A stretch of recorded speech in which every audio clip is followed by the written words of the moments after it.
دوستوں، قرآن پاک کی تلاوت کرتے ہوئے ہم حضرت لوط علیہ السلام کا ذکر اکثر کرتے ہیں، لیکن لوط علیہ السلام کے واقعے کے بارے میں اکثر لوگ نہیں جانتے۔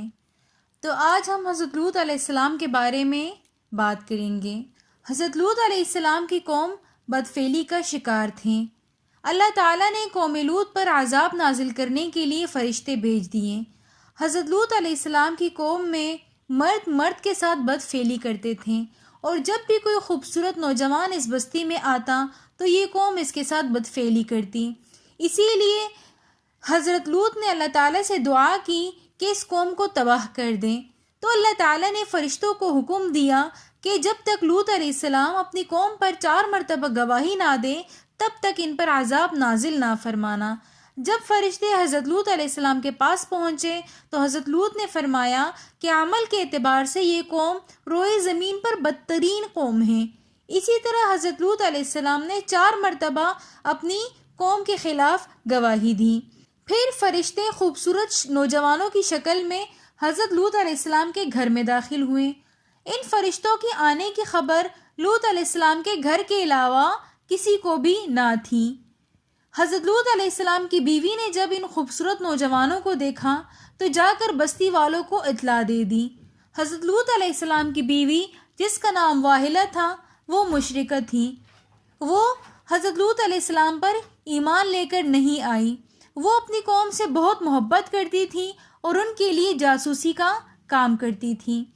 حضرت لوط علیہ السلام کی بیوی نے جب اپنی قوم کو ان نوجوانوں کے بارے میں بتایا تو بستی والے خوشی سے دوڑتے ہوئے حضرت لوط علیہ السلام کے گھر کی طرف آئے، برے ارادے سے۔ حضرت لوط علیہ السلام نے ان سے فرمایا کہ یہ میرے مہمان ہیں اور مہمان کی عزت کرنا لازم ہے۔ اپنی بدنیتی سے مجھے شرمندہ نہ کرنا اور مہمان کے معاملے میں اللہ سے ڈرو۔ قوم لوط نے کہا کہ اے لوط، کیا ہم نے تمہیں پہلے ہی منع نہیں کیا تھا کہ دوسروں کے معاملے میں دخل نہ دینا؟ پھر کیوں تم آج ہمارے اور ان مہمانوں کے درمیان دخل دے رہے ہو؟ حضرت لوط علیہ السلام نے فرمایا کہ اے میری قوم، اللہ سے ڈرو اور اس کام سے باز آ جاؤ۔ جب حضرت لوط علیہ السلام کو یقین آ گیا کہ یہ میری بات نہیں مانیں گے تو حضرت لوط علیہ السلام نے نہایت ہی حسرت سے فرمایا کہ کاش تم لوگوں کے مقابلے میں میرے پاس کوئی طاقت ہوتی۔ حضرت لوط علیہ السلام نے اپنے مکان کا دروازہ اندر سے بند کر دیا اور مسلسل اندر سے یہی کلام فرماتے۔ قوم نے اس وقت ارادہ کیا کہ ہم دیوار توڑ کر اندر جائیں گے۔ فرشتوں نے جب حضرت لوط علیہ السلام کا رنج اور غم دیکھا تو فرمانے لگے کہ اے لوط، ہم آپ کے رب کے بھیجے ہوئے فرشتے ہیں۔ آپ راتوں رات اپنے گھر والوں کو لے کر چلے جائیں اور پیچھے مڑ کر نہ دیکھنا۔ حضرت لوط علیہ السلام نے جب دروازہ کھولا تو حضرت جبرائیل علیہ السلام نے اللہ کے حکم سے اپنا بازو قوم لوط کے منہ پر مارا، جس کی وجہ سے وہ سارے اندھے ہو گئے اور مکان سے نکل کر بھاگنے لگے، لیکن ان کو راستہ نظر نہیں آ رہا تھا، اور وہ یہ کہہ کر نکلے کہ ہائے، لوط کے گھر میں بہت بڑے جادوگر آئے ہیں۔ رات کا جب کچھ حصہ گزر گیا تو حضرت لوط علیہ السلام اہل ایمان کو لے کر گھر سے نکل گئے۔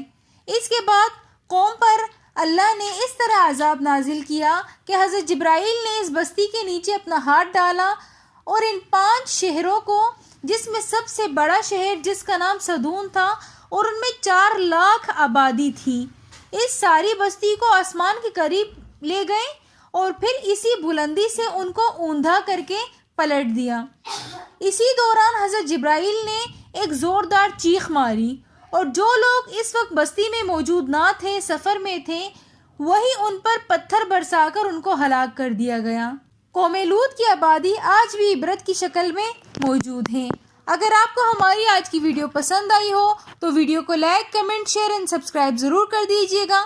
یہ آپ کی طرف سے ایک چھوٹا سا پیار ہوتا ہے اور ہمارے لیے ایک ہوپ ہوتی ہے کہ ہم آپ کے لیے اچھی سے اچھی ویڈیوز بنائیں۔